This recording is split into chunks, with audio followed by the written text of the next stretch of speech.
You've heard about a smoke fried chicken wing? Let's change the game. How about a smoke fried baby back rib? Toss in 2 different sauces. I'm telling you, it's worth it. Let's go. And what we have here is 2 slabs of baby back ribs. I've already patted them dry. And what we have here is our AP rub. That can be found on pelletsandpits.com. We're keeping it neutral, keeping it basic. Let's season the ribs. First, I'm gonna score the back. Take a little dish shenanigans off. Since we're gonna be cutting the ribs up later, I don't think it's really gonna matter. So I'm just gonna go at a diagonal.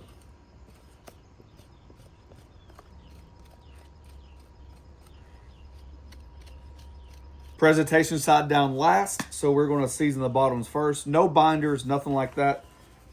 We're just going to do a nice even coat all the way around and the sides. A little bit lighter on the back. No reason to go crazy on the back.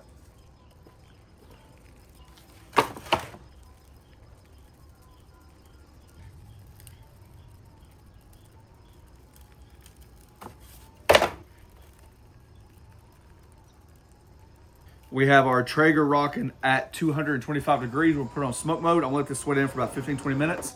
And we're gonna keep it on the grill for about an hour at 225, and we'll bump that temp up.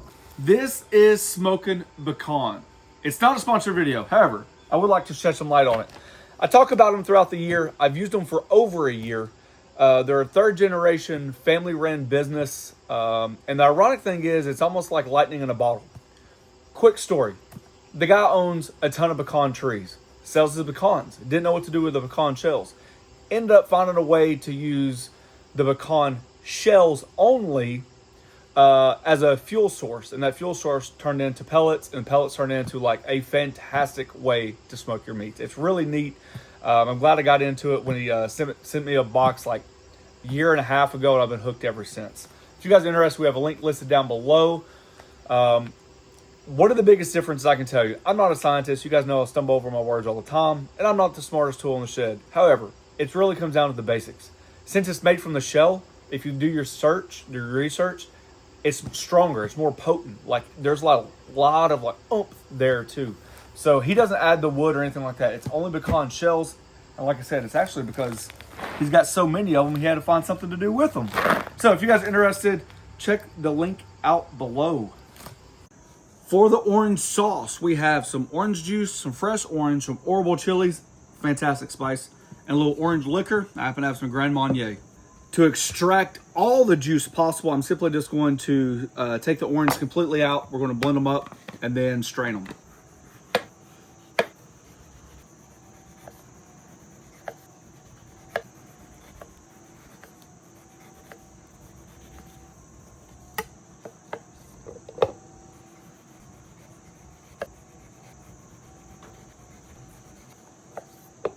On one of your oranges, zest it, but hold on to that zest. All right, all that's going to go into our sauce.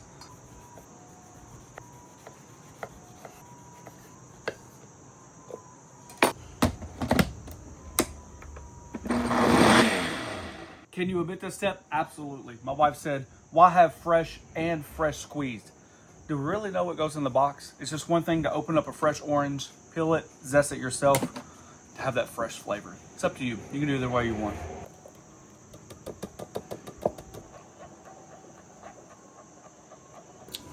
All right, we're about 175 degrees, give or take. And I'm just going to spritz. Looks like it's drying out a little bit. That's expected at 275, especially on baby backs. Plus, I think the vinegar, will offset that sweetness from the orange. And as always, this recipe will be on pelletsandpits.com.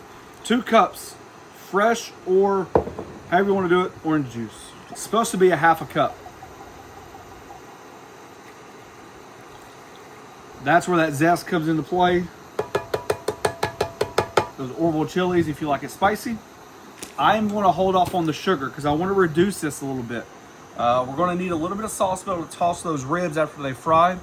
So it's about volume. So I don't want to reduce it too much. But sugar is important because it depends on what kind of oranges you're using, how sweet they are, and your actual bottled orange juice. They're not all the same. So you're going to have to taste this yourself. I'm going to put in the recipe the sweetness that we like, but that's based off a lot of variables, okay? So I don't like it crazy sweet.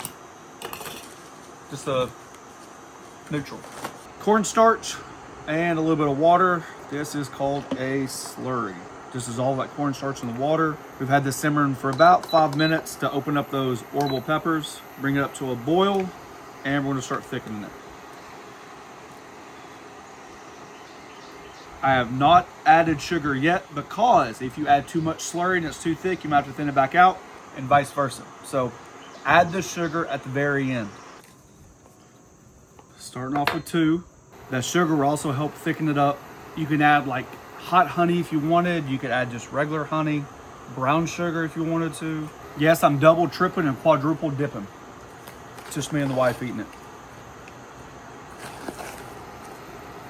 6. I know it seems like a lot, but trust me.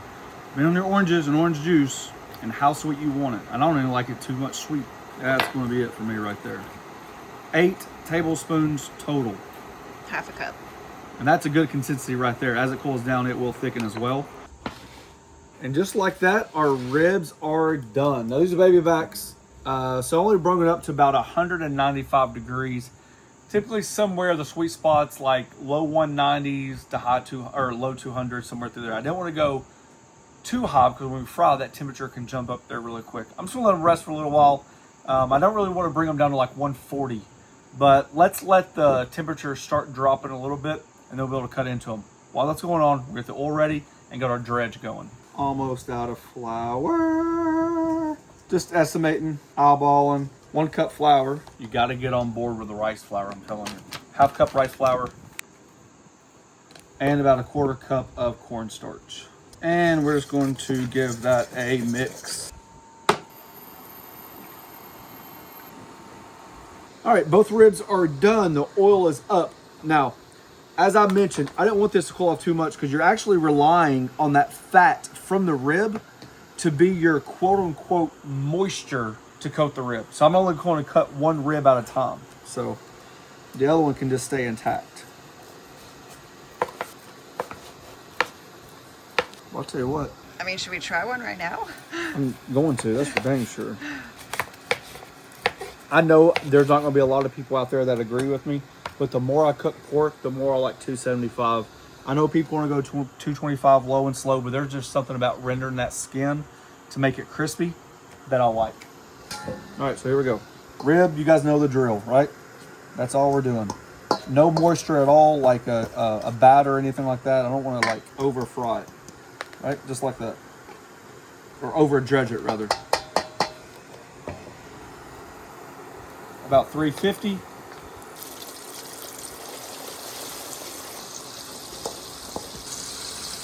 And that thing right there is money.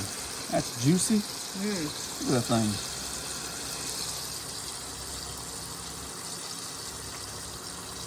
Good.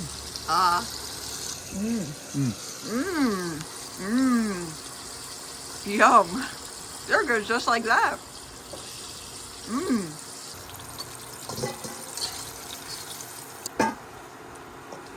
Anytime you fry, make sure that temperature comes back up to temp. We're pretty close to 350. My finger on the way. 348. Close.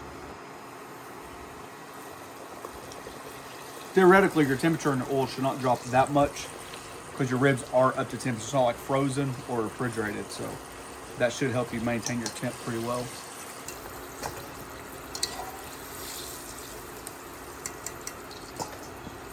And while those ribs are super, super, super hot, we're gonna take about half of that sauce because I just came up with another idea about 30 minutes ago.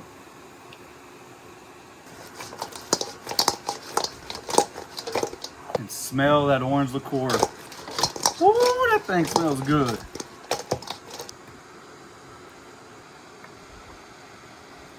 Ooh, that smells good. Ooh, that smells good. Ha ha ha.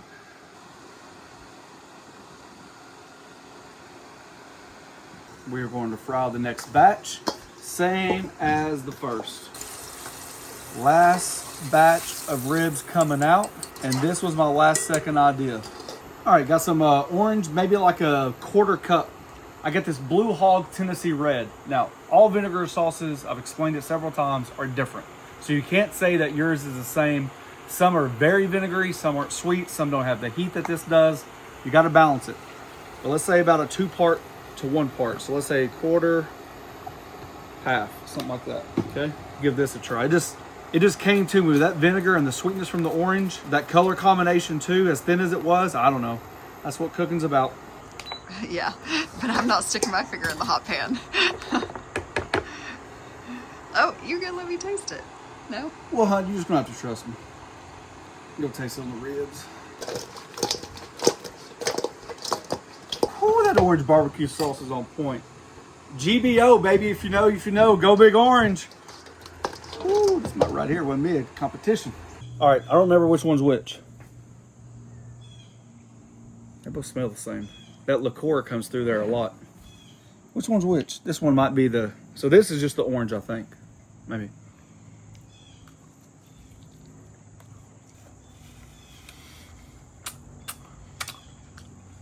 You know what they say? That's finger licking good.